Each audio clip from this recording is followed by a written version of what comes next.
Hello, everybody, and welcome back to another episode of Spincast. Today we have Chase NEUKAM with us from St. Ambrose University in Iowa.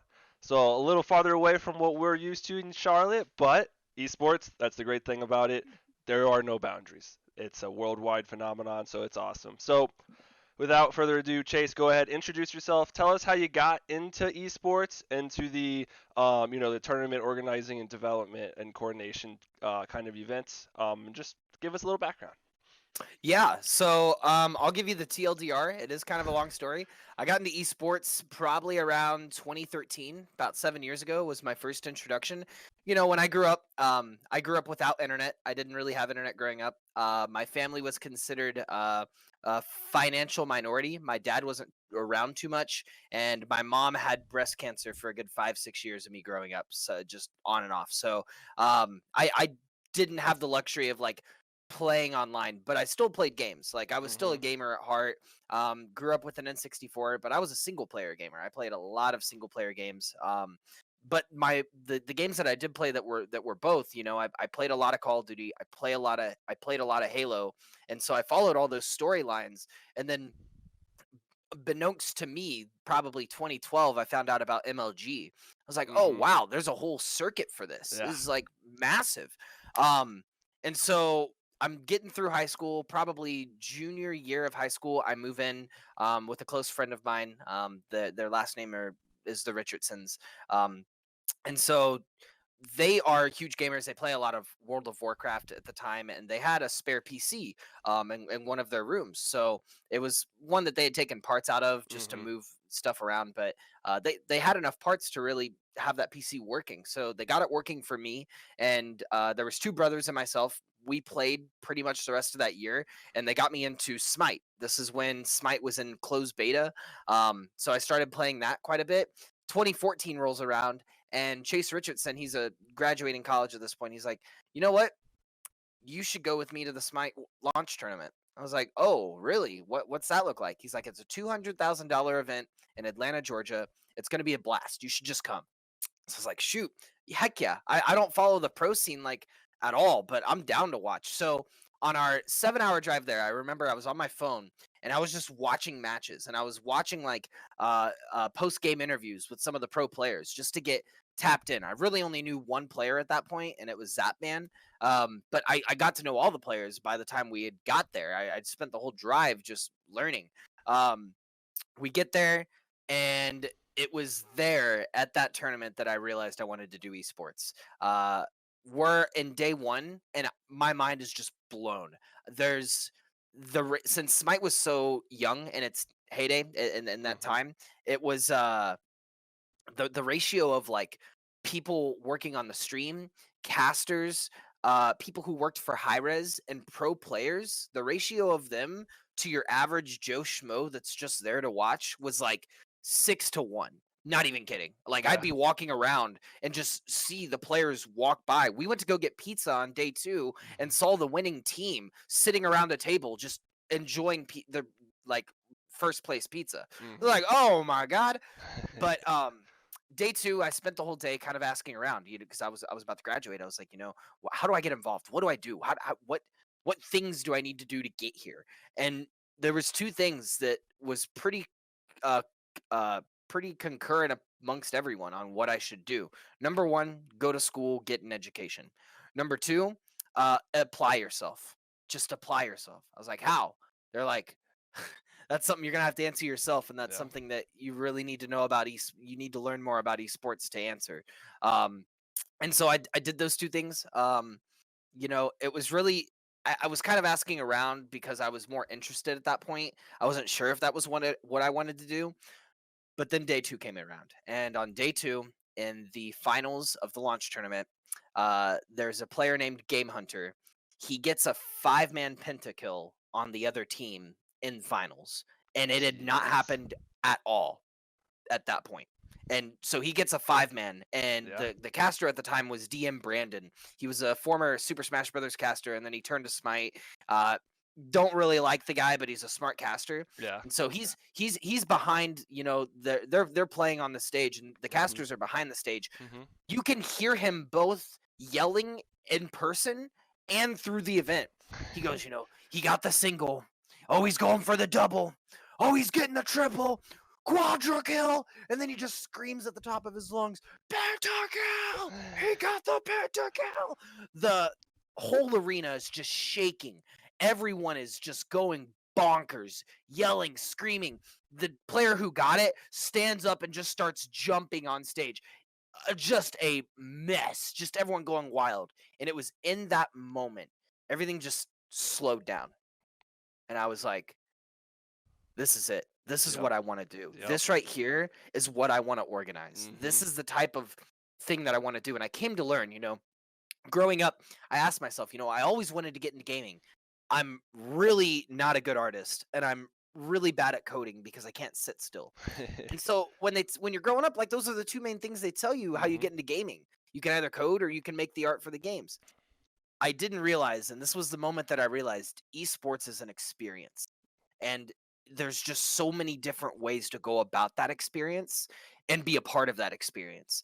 And so that's when I realized I wanted to be on the experience end of esports. I wanted to create these experiences, help organize, structure, and create esports. So it was there. I realized I wanted to get into the industry. That was kind of the fire in my soul. Went to Ball State University, studied there, started Cardinal Esports. Cardinal Esports started as just a no-name club with like 15 members. By the time I was a senior, I grew it for 3 years. I was a founder and president. I grew it until my senior year. We had 250 members and over 6 competing teams. And we hosted as well in the fall and spring of 2018 the Cardinal Esports Collegiate Invitational, where we invited all of the other schools from Indiana, which Indiana has a lot of Big Ten schools. There's Purdue, Indiana University, Notre Dame, Butler. We invited all those guys. We had no funding at this point. We had nothing. We just wanted to host a tournament and prove who was the best collegiate program in Indiana.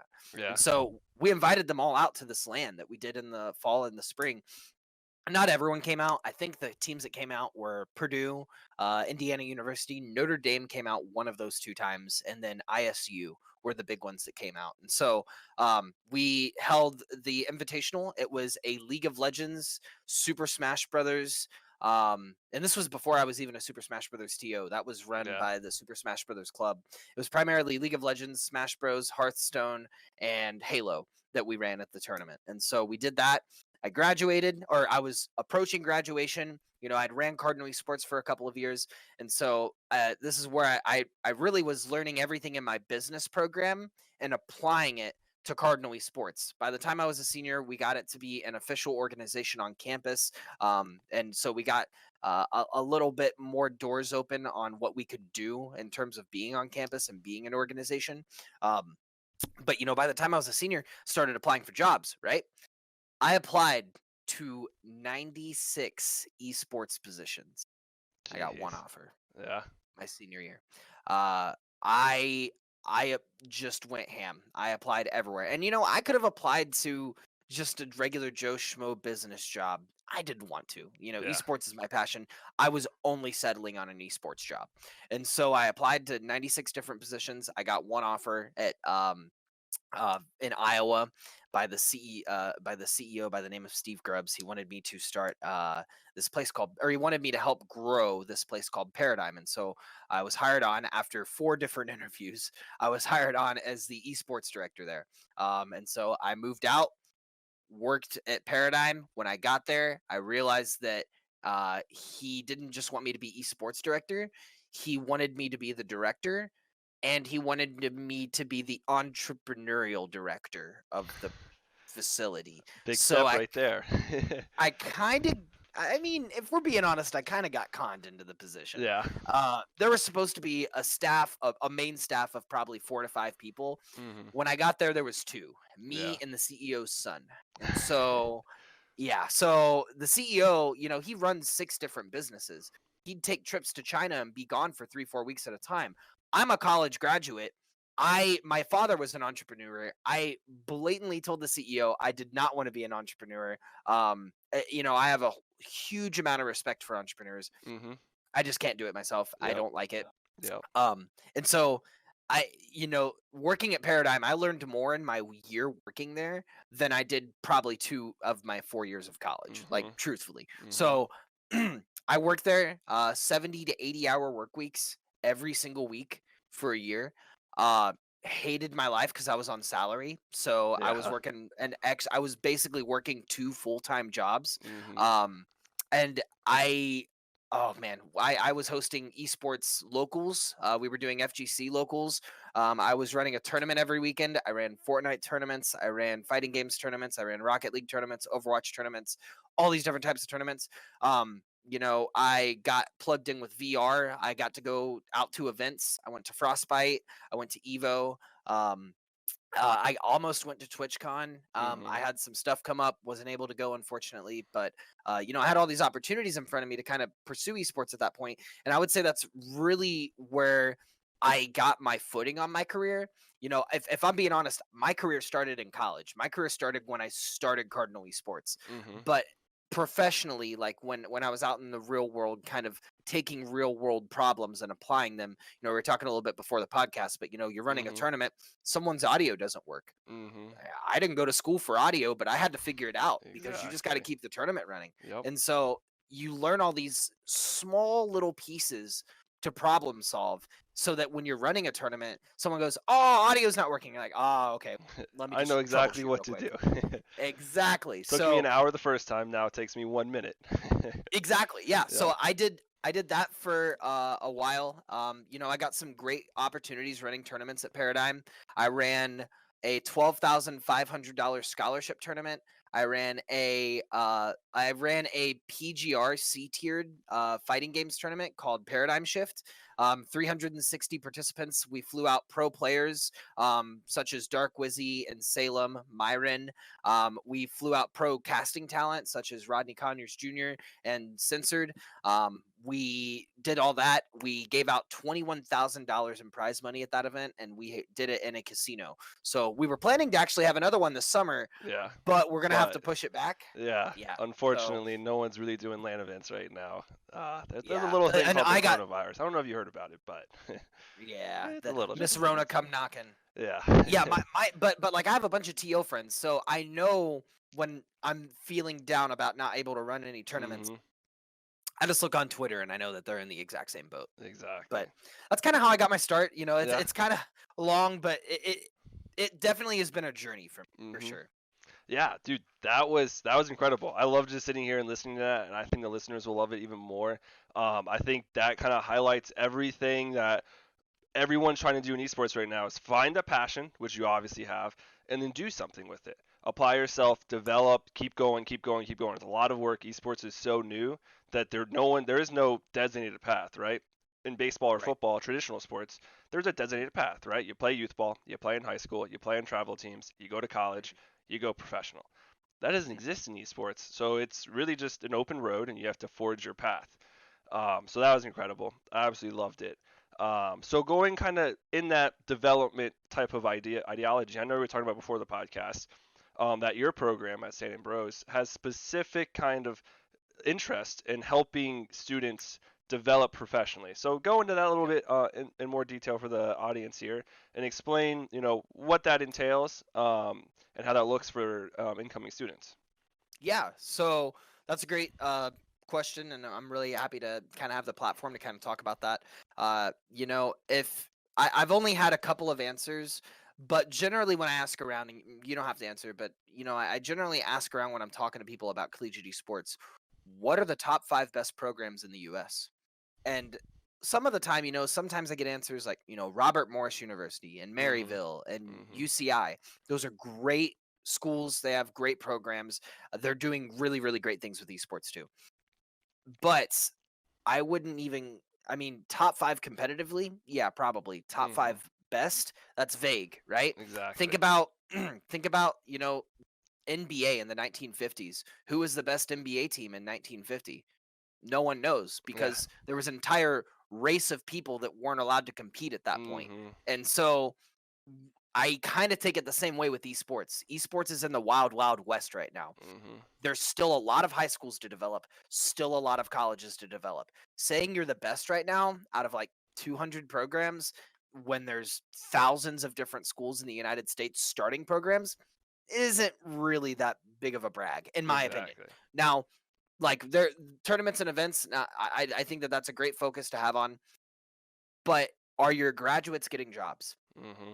And are your alumni getting opportunities? If they're not, it should not be worth it, nor should it be your focus at Mm-hmm. all.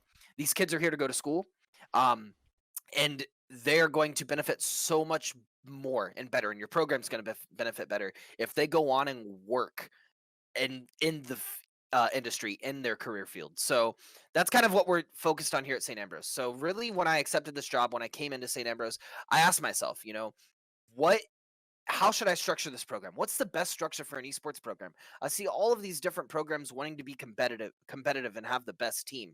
Last year when we started our program, actually, this is a great example. Josh Sides, he's currently at Winthrop University, great coach, knows what he's doing for sure.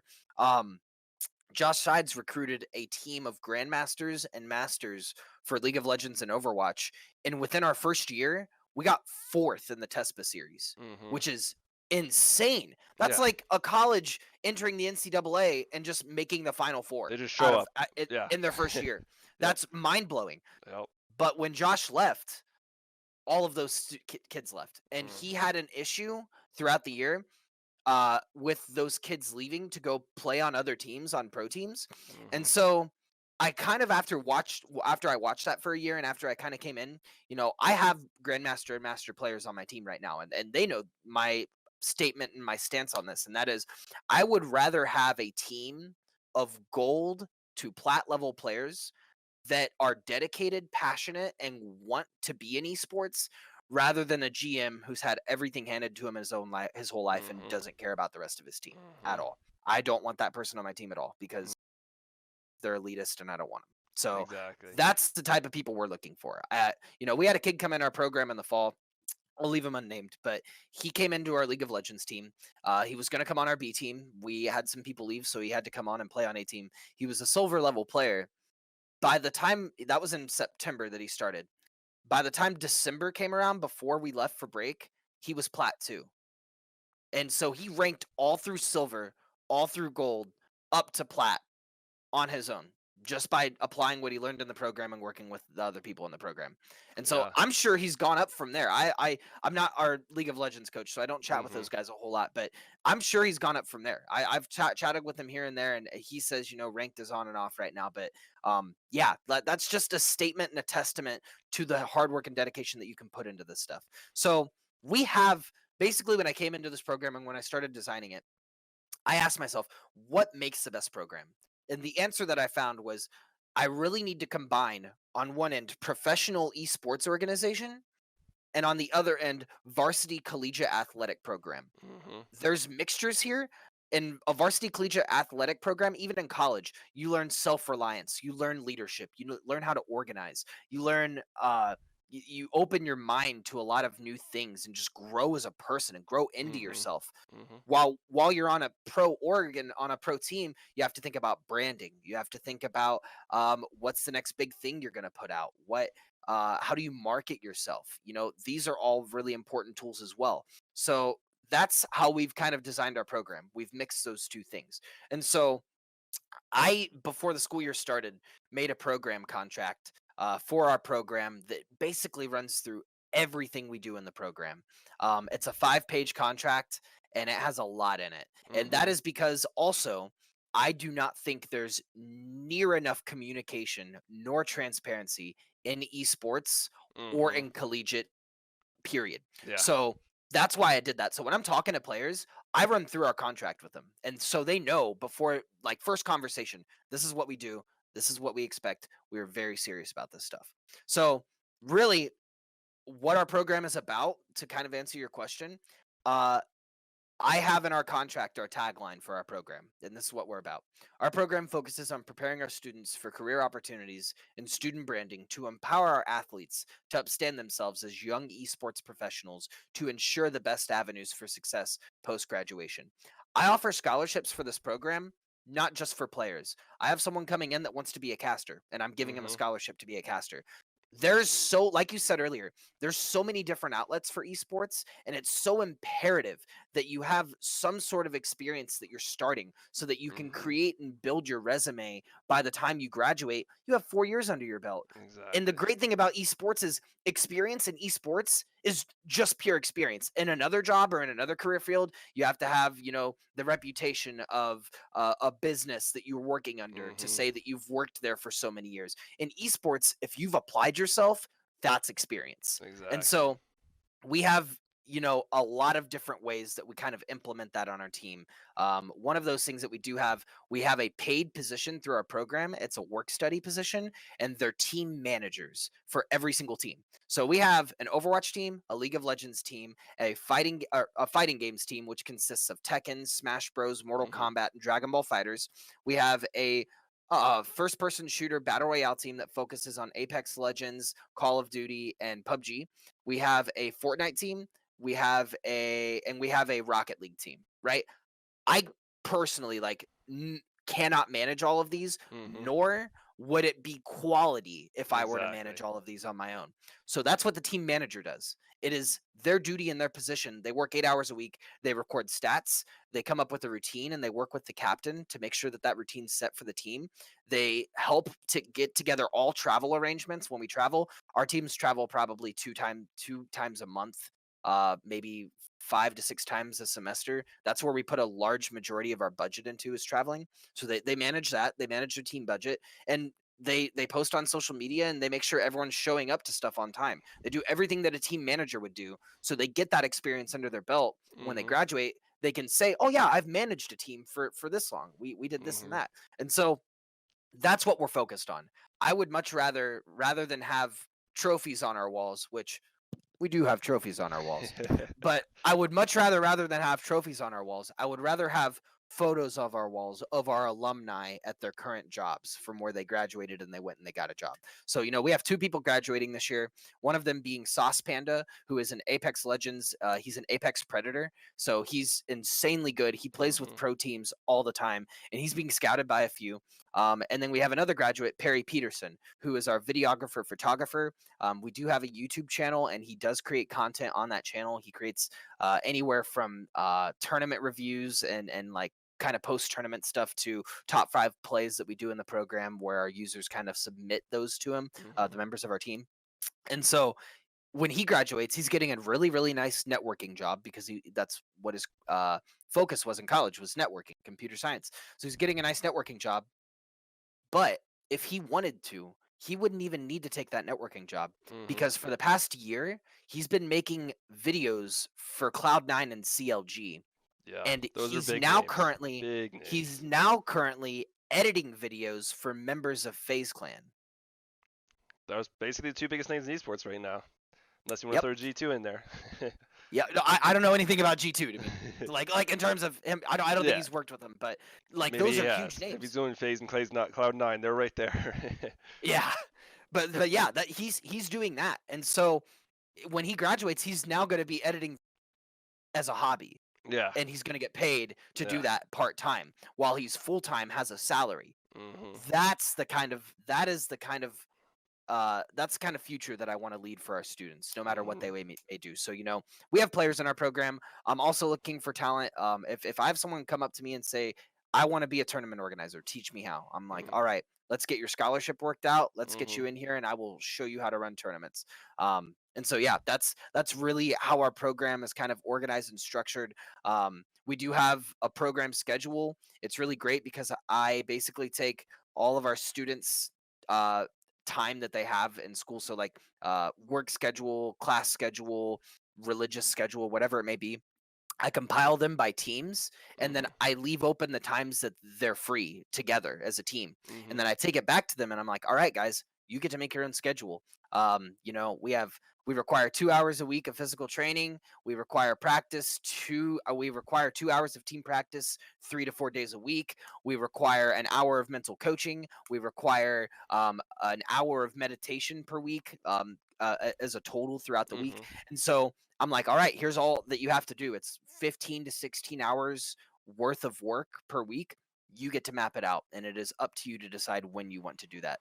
And so, yeah, like our program is very student focused, but Mhm. it's also structured so that it's student led in a lot of ways so that they get the experience, being in esports, because it's not Mhm. easy. You It's have to not. apply yourself in esports. Yeah. And so it's teaching them very early that, you're not just going to have stuff handed to you. Mhm. You have to work for it, but we're here to back you up. Like Exactly. we've traveled to major tournaments. I took Mhm. my fighting games team to Frosty Fostings in Chicago. And even last semester we were in Wisconsin, Minnesota, Ohio, Indiana, Illinois, Iowa. We were all over the Midwest. Mhm. And so it's teaching them, there's a lot of work to be put in, but we're going to back you up. And when they travel, that's what I was getting at. When they travel, we cover all the fees. We cover Mhm. the entry fees, the hotel fees, gas fees, traveling fees. They don't have to pay a dime. And so they get to just go and compete and just focus on that. Yeah, I think I could not agree more with basically everything you just said. That was absolutely like that's exactly where I come from in the exact same position. Having and just to focus on a few points real quick, the work-life balance is massive, especially in college. A normal college, Oh, the average college kid, work-life balance is already extremely hard to even think about, let alone accomplish a well-balanced schedule, right? And give them the opportunity with that backing, right? It's not like, hey, you need to do this, this, and this. But, if you're having trouble, we're right here. You have this support staff, which is ultimately what esports needs moving forward, mm, is having those people like you and your team managers and all those great positions to help those kids through a difficult time. And then also, mm, it teaches them for the workforce, like you were getting at. Work-life mm, balance, if you can achieve a good work-life balance, it makes you so much more successful because you can allocate your time and resources appropriately. mm. And that's just efficiency, and that's all fantastic At the things to achieve very for. at the very beginning of the year, I give all of our students a notebook, and it's their esports notebook. It has their name on it, and they are required to take notes before and after practice on what they worked Hmm. on post practice reviews, anything. And they can use that notebook to also take notes for anything that they need. Hmm. I also then ask everyone after probably like the first couple weeks, Hmm. um, who needs schedules? Who doesn't have a planner? Who needs a planner? Hmm. And we get them planners, because if you're able, I getting a planner and starting to use a planner was like the first big step that Yeah. I had in my Yeah. like. Look at my planner now. Like, let me just hold this up for the camera. Look at that. Hmm. Like, you can't tell me that you can just keep this in your head. Hmm. No. That's not a thing. You're And gonna if you forget tell me things. that, You'll I'm gonna fall look at you behind. like, Yeah. yeah, You're either a genius or you're lying to yourself. That's yeah. really it. You might be a genius, but probably not. But yeah, I think in going off that with practice, quality over quantity, and that's something that you were just touching on there. It's so I think underappreciated in esports is that people sit down like, oh, to get better, I just have to play. It's like no, if you're sitting down with the mentality of I'm going to play tonight for 6 hours and I'll be better, you're probably not going to be better. You're probably just going to be tired. Probably want to get some sleep. Probably need to drink some caffeine or something. Well, how are you spending But that time? I mean, exactly, it are needs you to be just structured. mindlessly playing? Yeah, Or are you focused on trying to fix something? And are you exactly. asking yourself after every game, are you psychoanalyzing yourself? Mhm. How could I have done that better? How could I have played that? Are you open with your friends when you're Mhm. playing with them? Hey, what can I work on? I don't know Exactly. why we have this BDE energy in Yeah. esports where Yeah. it's like, oh, I'm so much better than you. I don't need Mhm. your advice. No, you Yeah. should be asking your friends and encouraging your friends to publicly tell you what you're doing wrong Exactly. so that you can fix it. Constructive criticism in esports, like you were saying, is Yeah. so it's just not used because, like you said, people are like, "No, I'm better than you. I get more kills, so that means I'm better than you." Oh, more kills in almost every esport game does not mean you're better by any means. It's a poor stat Mhm. to look at.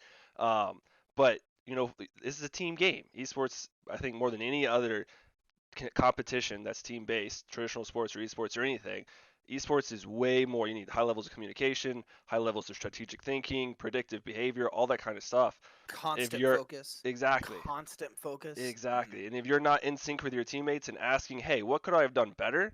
It's the details that make you a champion or make you get first rounded. And I think Mhm. that's just right there.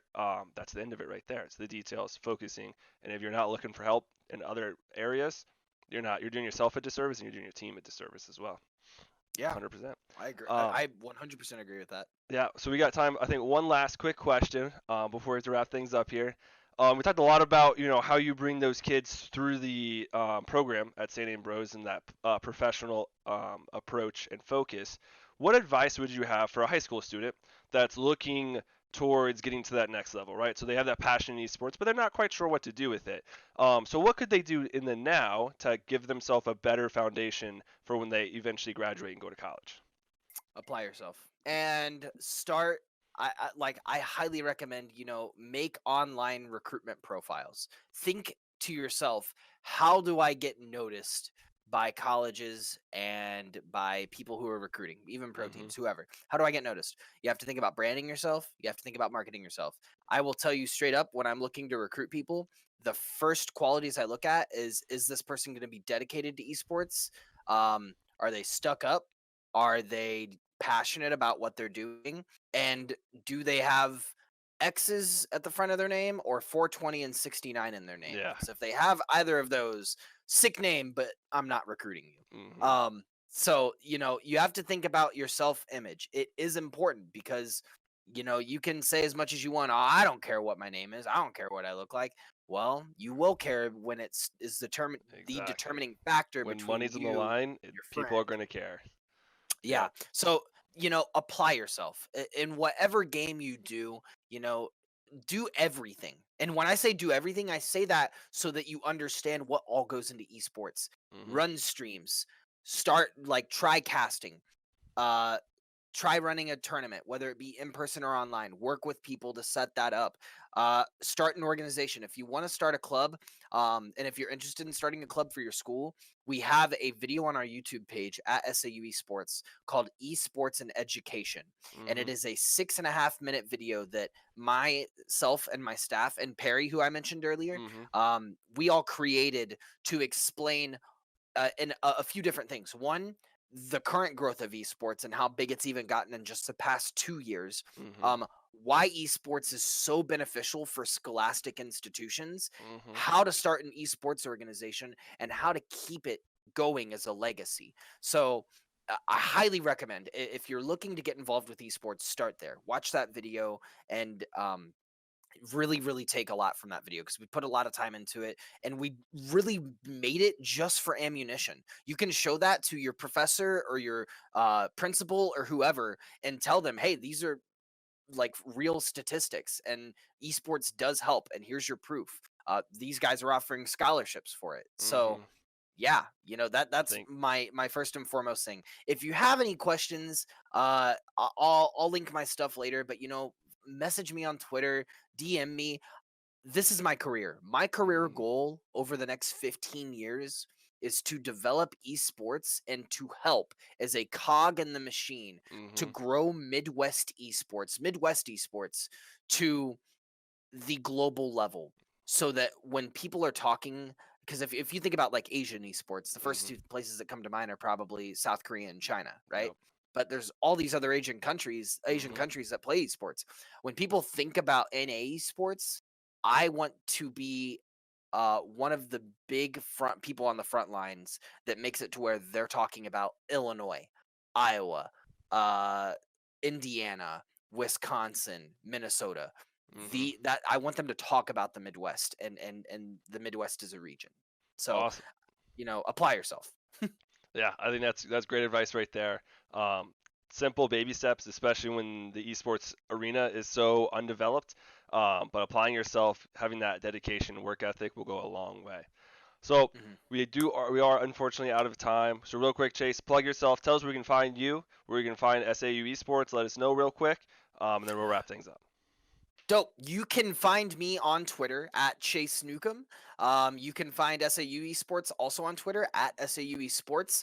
DM me anything esports. I've been posting a lot of Valorant clips on my page. Hmm. I posted some Overwatch, some Smite clips. Check it out.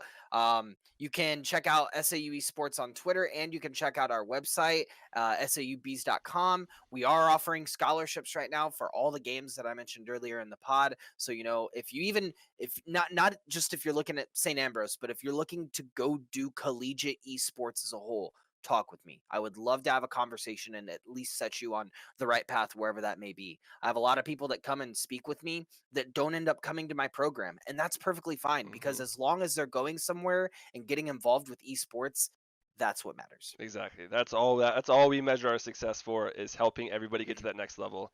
And that's literally most of the esports community, especially the ones that have that dedication and ambition. We want to help. At the Yeah. end of the day, it doesn't matter if you do business at Stay Plugged In or go to St. Ambrose University for your collegiate work. Doesn't matter. We just want to help you. So always reach Yeah. out. That's fantastic. Everyone out there, thank you for listening in these very unprecedented times. Stay healthy, stay happy. Make sure you're taking care of yourself and your loved ones, and ultimately stay plugged in.